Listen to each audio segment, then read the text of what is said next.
Imagine this moment. You are alone. The world outside is quiet, but inside your mind, it's not so still. There's something stirring, a memory. It comes out of nowhere, sharp, sudden, like thunder breaking through silence. You didn't ask for it. You weren't even thinking about it. And yet, there it is. That betrayal that still stings when you recall the look in their eyes. That loss that never quite left your chest. That failure that replays in your thoughts like an old film reel, grainy but vivid, painful but familiar. Does it feel real? Like it just happened yesterday? Stay with me, because what I'm about to share could change everything, not just how you see your past, but how you live your future. This isn't another self-help pep talk or a quick fix wrapped in feel-good words. What we're about to explore is deeper, more powerful, more raw. It's rooted in the work of Carl Jung, the Swiss psychiatrist, who dared to dive into the darkest corners of the human psyche, not to escape pain, but to understand it, embrace it, and ultimately transform it. Jung believed that every painful memory, every haunting wound, every buried scar had meaning. Not because life was trying to punish you, but because your soul was trying to speak. And if you're ready to listen, truly listen, then this journey is for you. Let's begin. Jung wasn't just a psychologist. He was a seeker, a pioneer of the unconscious. He understood that beneath our conscious thoughts lies a vast inner landscape, a hidden mirror that reflects who we truly are, not just who we pretend to be. He called this the shadow.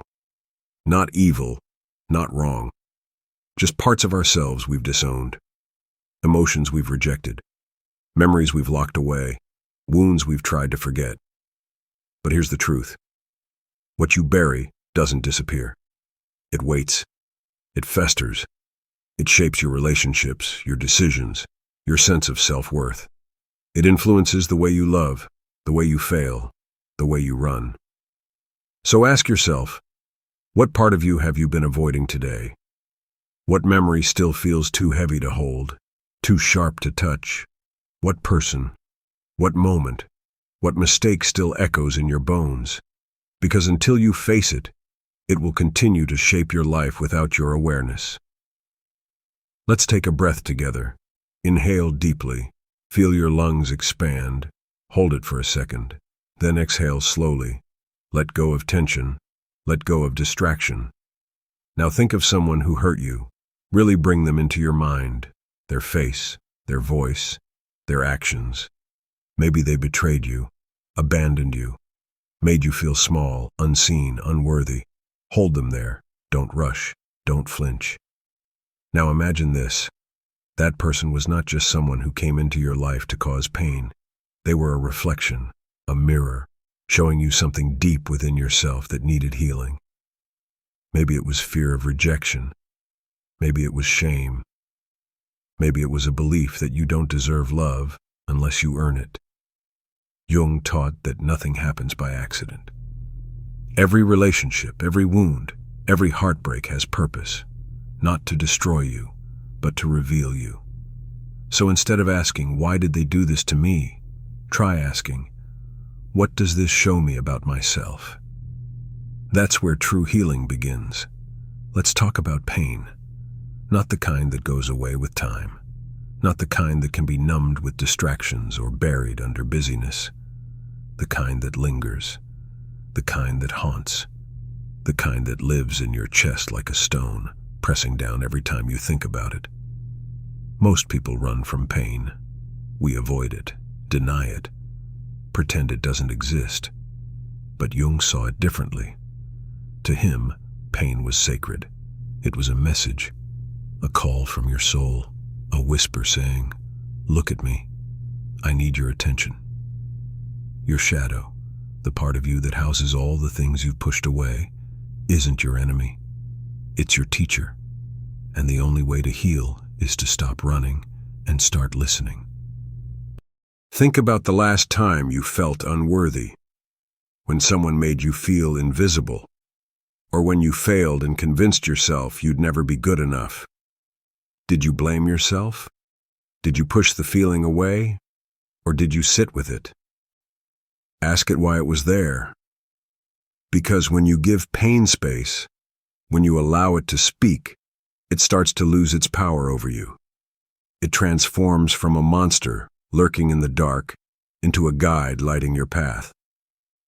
Let's try something now.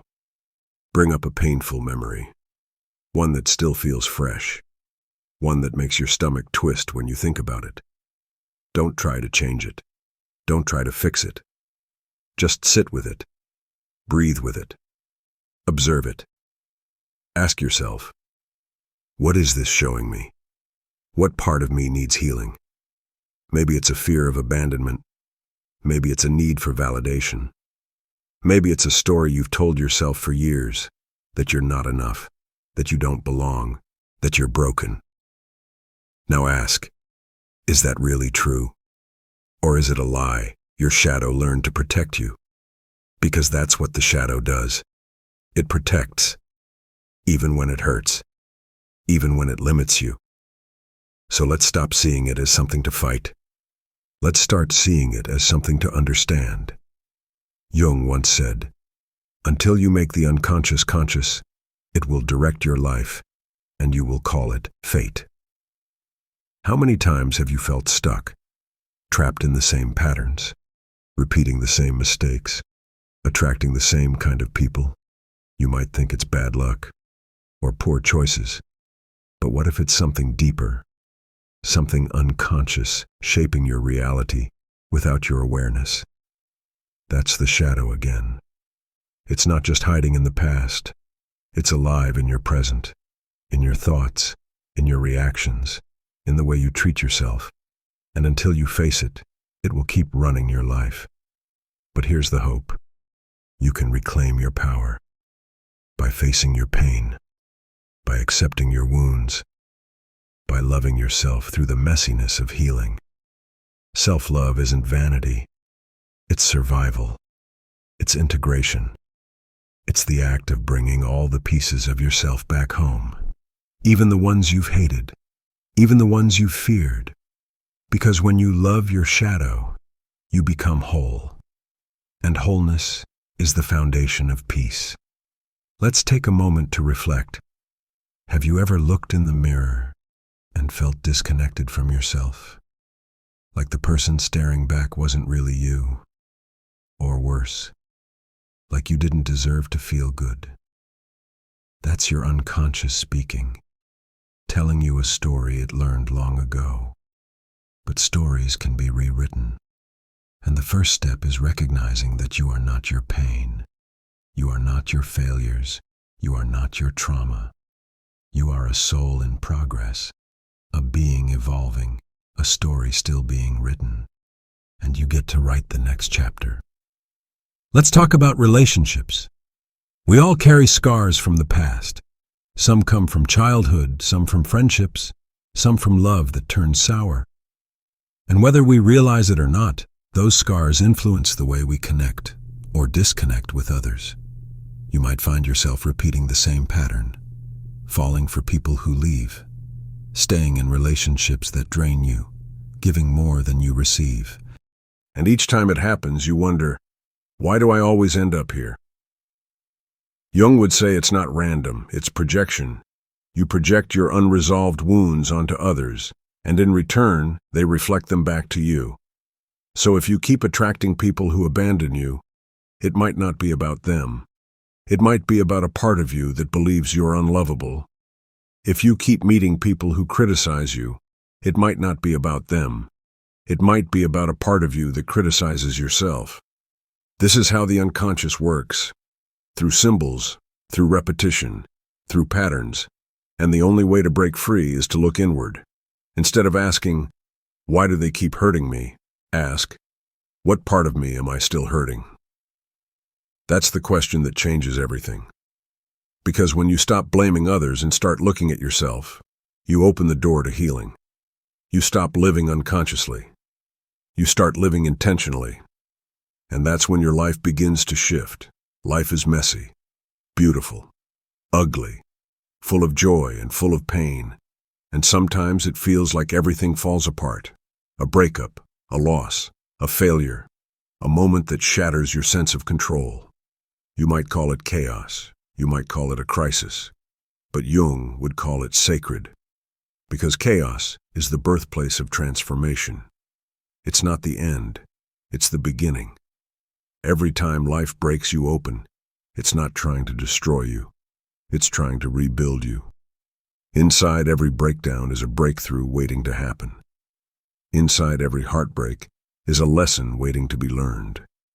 Inside every failure is a new version of yourself waiting to emerge. So when chaos knocks on your door, don't run. Don't hide. Step into it. Sit with the discomfort. Ask the hard questions. Listen to what your soul is trying to tell you. Because the fire that burns you also refines you. And when you walk through it with courage, you come out stronger, clearer, more aligned with who you truly are. Let's go back to that memory, the one that still holds power over you, the one that makes your chest tighten when you think about it. You've carried it for years, maybe decades.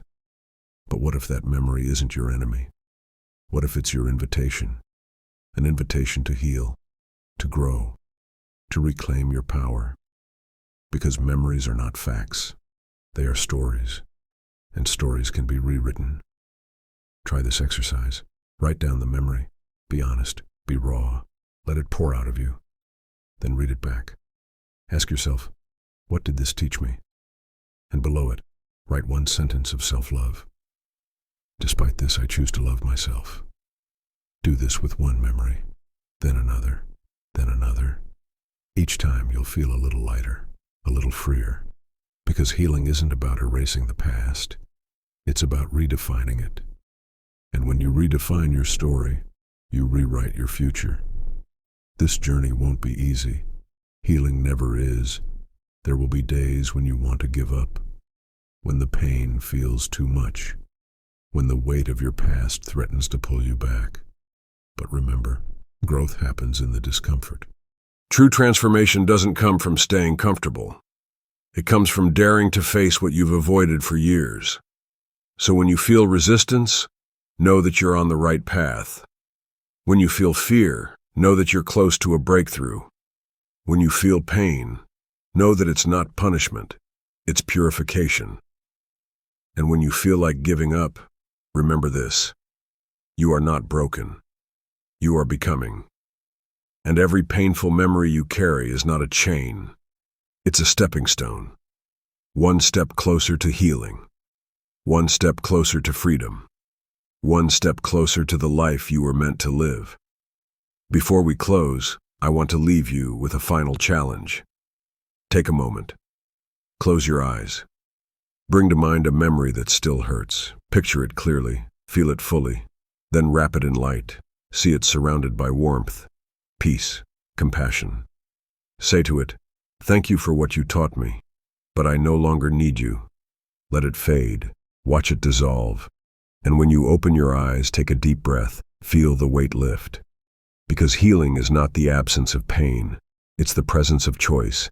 And now you have a choice: to keep carrying the past, or to release it, to keep living in fear, or to step into courage, to keep pretending you're fine, or to finally face your truth.